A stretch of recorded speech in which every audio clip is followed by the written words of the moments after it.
It's this time more of the Snowden revelations, but this is different than something we've seen before.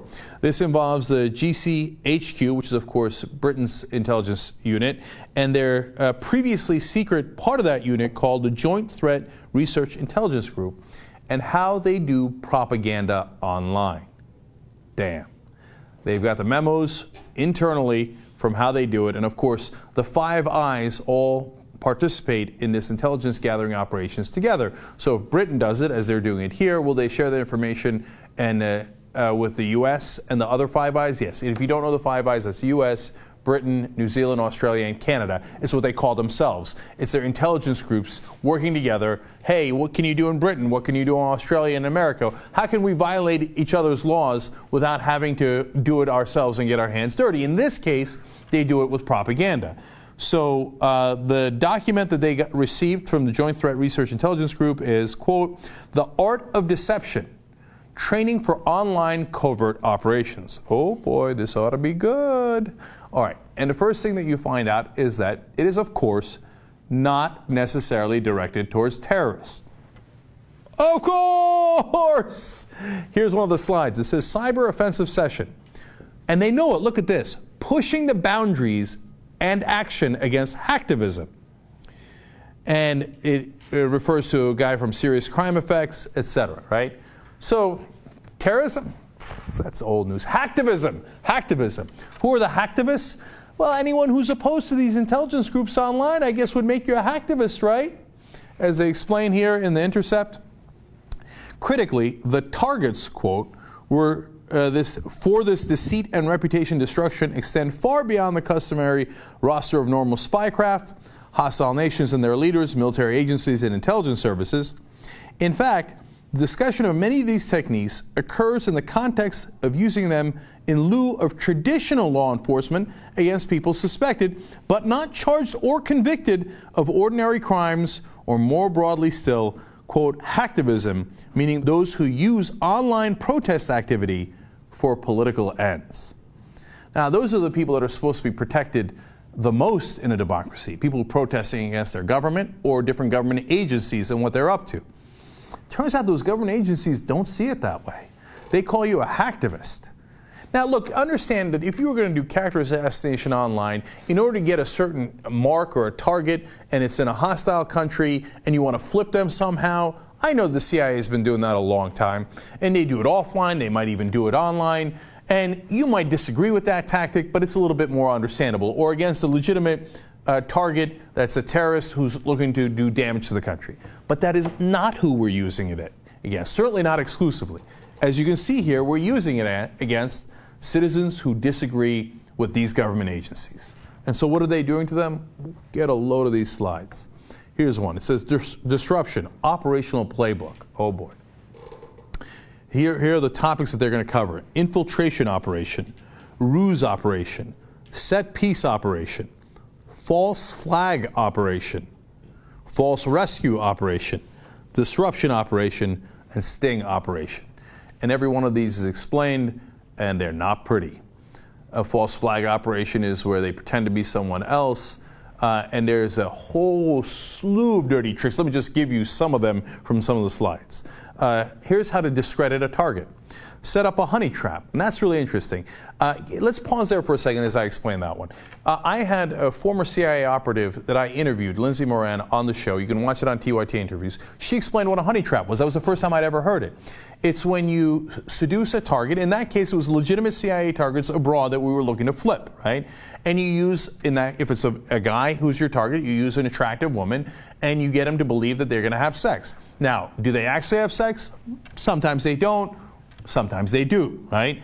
And now they're saying, let's use this online against government opponents, right? So let's set up a honey trap for them and see if they bite.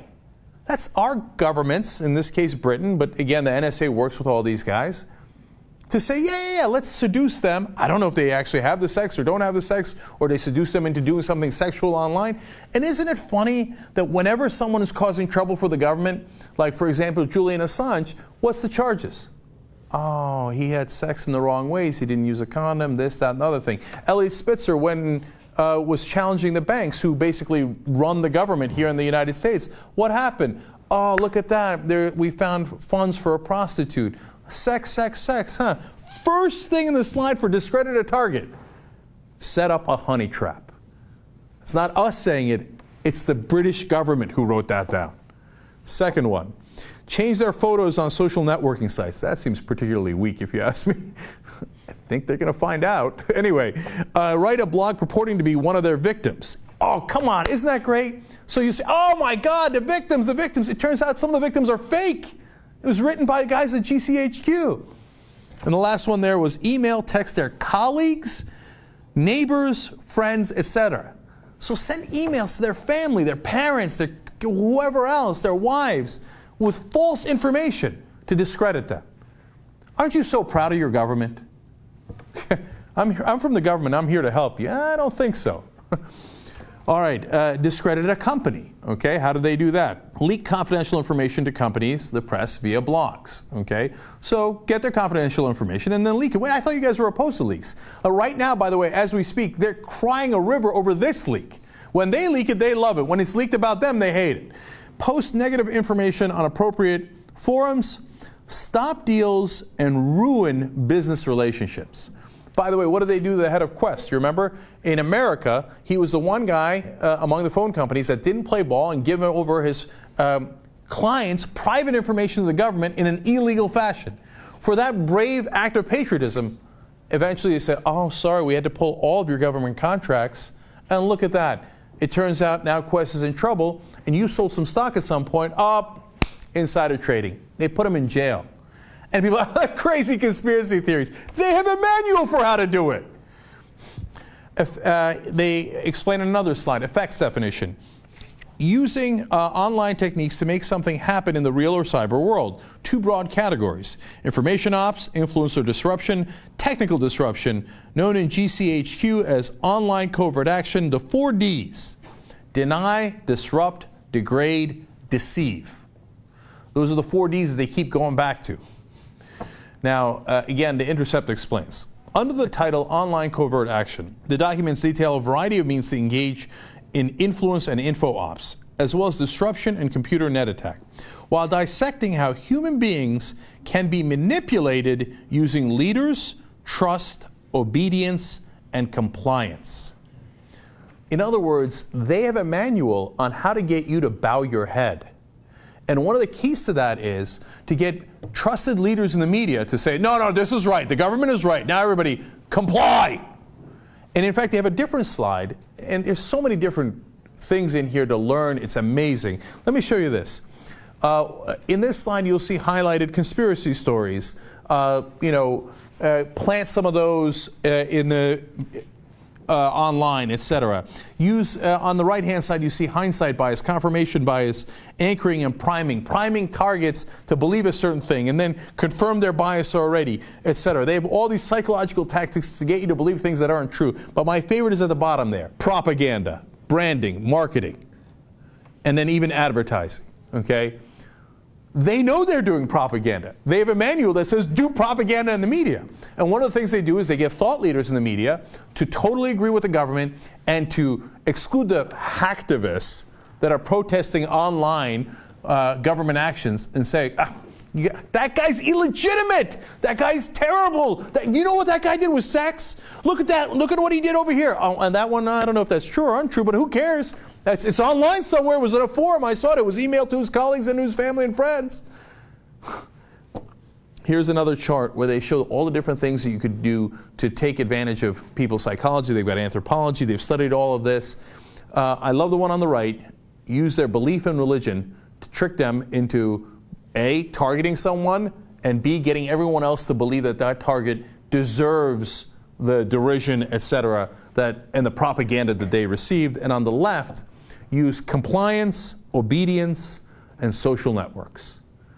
I mean, this is propaganda 101 manual. We've literally got it now, and we know that GCHQ is using it. They have a whole different slide here. Show this one on the. If you notice the title, I can't break down all of their tactics here, but the title is Gambits for Deception. Well, isn't that lovely? And finally, I'm going to show you one more slide here. because I think it's also very instructive. It says identifying and exploiting fracture points. So if you've got a group that's working well together and they have things that push the group together, well, you got to find ways to break it apart. So that it identifies things that pull a group apart. Personal power, pre-existing cleavage, and competition among ideological differences, etc. So in other words, get them to be bitter and jealous against one another, set them against one another, so if they dare ever unite against us, and our propaganda online didn't work, and our character assassinations didn't work, well then, go ahead and try to rip them apart by saying, oh, you see the differences that you guys have? Don't fight us, fight yourselves, fight each other. Now we know exactly what the government's up to. So when you see this online, know that that's exactly where it comes from. It's scary stuff, man, that this is what our government is now doing. The British government and all the Five Eyes that cooperate with them. Big Brother is here, and he's got some unbelievable propaganda headed in your